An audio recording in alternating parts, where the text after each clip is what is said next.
Hello, my lovely viewers. Welcome to my YouTube channel this morning. This is me, TK, or if you like it, you can call me the Beacon Master. So, like we always say, today we have more interesting news for you, stories, entertainments. And like we always start with our first segment, is dedication of the day to the right person. So today I have something very interesting. Before I do this, let me take this opportunity to thank you once again for choosing Yankees TV. Here in studio, like I always put it, we have a lot more for you. So guys, if it is your first time coming across us or watching us live from Yankees TV, please do us one favor. Subscribe, share, like, and give your comments. So, going straight to the theme of today is purely on knowing God as a father. I know so many people view God as a creator, and that's all. Guys, I come today asking you to know God at another level. God is not just our creator, God is our father. I hope we all know how much even our earthly fathers do love us so much. That is the father and the mother. They really love their children. They can go out of their way, you see, to ensure that their children really succeeds in life. So my question is, if the earthly fathers can sacrifice themselves for the sake of their children, how much do you think our Heavenly Father could do?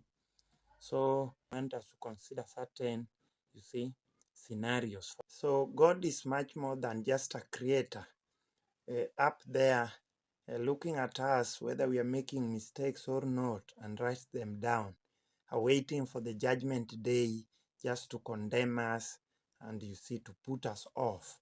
No, God is much more than that. God is a father. Now, to understand what I'm saying, guys, let's imagine that, for example, there's a time I used to have my young one, a small son of mine of 3-4 years. As children, they could play outside the house. There's a time I had a bicycle. They could go there, play with the bike. They pedal the wheels, not knowing how dangerous it is. More so if the finger or the hand could go in between the axle and the chain. So you want them again, don't stop playing with the bike. You want them stop hanging from the tree. They would still go back there and do the same. So imagine one day I hear my son crying through the window. Dad, Dad, come and help me. When I look at the window, you see the son hanging from a tree, just about to fall down and injure his leg or break his leg. I don't think as a father I would be there standing at the window asking him, how many times did I warn you not to play, not to hang from the tree? I don't think that is very possible. I would rush there, and in fact the door would be too far. I would rush there. I would want to pass through the window if there's room to do so, just to reach out and hold him so that he cannot injure himself. So guys, let me tell you something. That is the same case with God. Anytime you might find yourself in a mess or bring a problem to yourself, God will not just see you there crying, calling his name, and just start condemning you. No, it's much more than that. It's not just our creator, it's our father. He would reach out with this hand of favor to just save us from the mess. I also remember another friend of mine. He also had a small son at home. So this man had a very nice car. He used to have a sport car. This car of his, he used to love the car so much. He could go to the garage all the times, clean it, and just, you see. So he used to do this with this small son of 3, 4, 5 years, who used to follow him every time his father goes to the garage to clean the car. He would be there. So one day, the father just woke up very early, went to the garage, cleaned his car. Of course, the son was still asleep. So later on, when the son woke up, he tried to look around. He didn't see his father. He went to the garage. He thought the father was there in the car.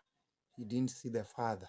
So something came on him, and he just decided that I would want to surprise my father today. I'm going to clean his car for him. So he went, took all the dirty towels. As a child, he wanted to surprise his father. He took all the dirty towels, came, rubbed it on the car, rubbed it all over, the way he used to see his father do. And finally, he was fully contented that he had done his part. His father would be very happy to see him today, having cleaned his car on his behalf. So this son came into the house yelling, very happy. He wanted to surprise his father. Luckily enough, he found the father sleeping on the sofa. So he woke up the father, told the father, guess what, God? Let's go out. I have a surprise for you. I just cleaned your car for you today, Dad. Let's go and see. The father was like, I just believe he did not touch my car that I just cleaned 1 hour ago. Of course, the father had cleaned the car. He was just resting. So the son was not aware. So when they came out, the father did not believe what he saw with his eyes. The car that was sparkling clean was fully damaged and dirty. Of course, he just looked at his son and said, son, thank you so much, and may God bless you. So, of course, he knew as a young child, you see him, he did a big surprise for the father. The father did not condemn him, did not say any much. He just went back to the house, collected all his cleaning equipment, came back and cleaned the car once again. He did not condemn the boy, he did not say anything. Let me tell you guys, I think this really portrays how God does it for us. How many times do we bring a mess on ourselves? How many times do we run with the wrong groups, wrong people that we know are not good, only later on to find ourselves in a big mess? But God comes when we call his name to work it out for us, clean it, and he does not condemn us. He let it go. So guys, God is not just a creator. He's much more than that. He's our Father. Lastly, because I don't want to take much of your time, there was this small boy called Tom. Tom and his sister Nelisa. After school, they could go into a far village or in another town to visit with their grandma. So it was one Christmas holiday. So they went there just to spend their holiday after school. Of course, the grandma and the grandpa were living in a very big farm. They were good farmers, so they had all sorts of animals and crops there. So Tom, as a small boy, later on he could want to adventure. Of course, he really enjoyed this stay. One morning after the breakfast, he just wanted to adventure around. So he left the house, went into the farm with this slingshot. So during his adventure, he came across the grandma's duck. He was just swimming around in one of the ponds. So Tom, without thinking twice, he just, pulled back his slingshot. Of course, he did not mean bad. He was just trying to, test how skillful he was in, whether he could maybe hit the target. So without thinking twice, Tom pulled his slingshot, and without realizing, the stone went direct and hit the duck on the head, and the duck fell over dead. So Tom really panicked. He looked around, he did not see anybody. So he rushed very fast, took the duck and buried it in the nearby bush. Of course, he really panicked. He did not mean bad. He was just trying to sharpen his skills on hitting a target. He really panicked. Of course, this really spoiled the whole of his day. He did not continue with hunting or moving around. He came straight back into the house and sure of himself, whether maybe he did not know the compound. Of course, he had not stayed there for long. Maybe there was some CCTV elsewhere. But as a small boy, he was suffering under guilt. He didn't know how to put it or even who to tell. Of course, the grandma would be very furious with him. So he kept the secret by him. So during lunch, as they were on the table taking their lunch, the grandma noticed how much he was unhappy. That is Tom. So he was asked, my son, what's wrong? Are you okay? Of course, Tom did not waste time. He said yes, he was very okay. He's just enjoying the meal. So as we all know, he was just trying to hide. Tom was undergoing a lot. So later on, after finishing their meal, the grandpa asked Tom to accompany him to the pond or to the river. Of course, he used to love fishing, so they would go fishing with Tom. Just before Tom could answer, Nelisa was very fast, saying, "No, Grandpa, Tom is requesting to remain behind to clean the table and clean the dishes. So I'm the one who will accompany you to the river." So, of course, Tom did not say anything. Before Tom could speak anything, Melissa looked at him and said, "Dare to talk. Remember the dark." So, of course, Tom now was low on himself. He really panicked. He came to realize, so somebody had seen him. Nelisa had seen the whole thing take place, was just keeping quiet. So he could not defend himself. Of course, after realizing Nelisa had seen the whole thing, so he just let Nelisa and the granddad go. So Tom was left there with a lot of home chores. He did all the dishes, he did all the cleaning. Of course, that was Nelisa's job earlier before. And now that he's under, you see, captivity, he could do nothing. So in the evening, during supper or dinner, after finishing their meal, the grandpa requested Tom to go into his room. They play some video games.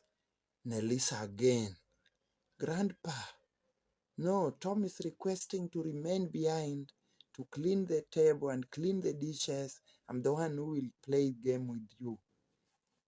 Without Tom speaking any word, Nelisa told him, "Remember the dark." So you can imagine, guys, what Tom was undergoing. You see now, he came to realize somebody had seen the whole thing that he did the other day. So he was under captivity and he was suffering from guilt. So he could not speak this with anybody. Neither did he get even time to speak with Nelisa about it. Nelisa was just like throwing words and trying to warn him. You see, if you dare, I'm going to tell Grandma about the dark.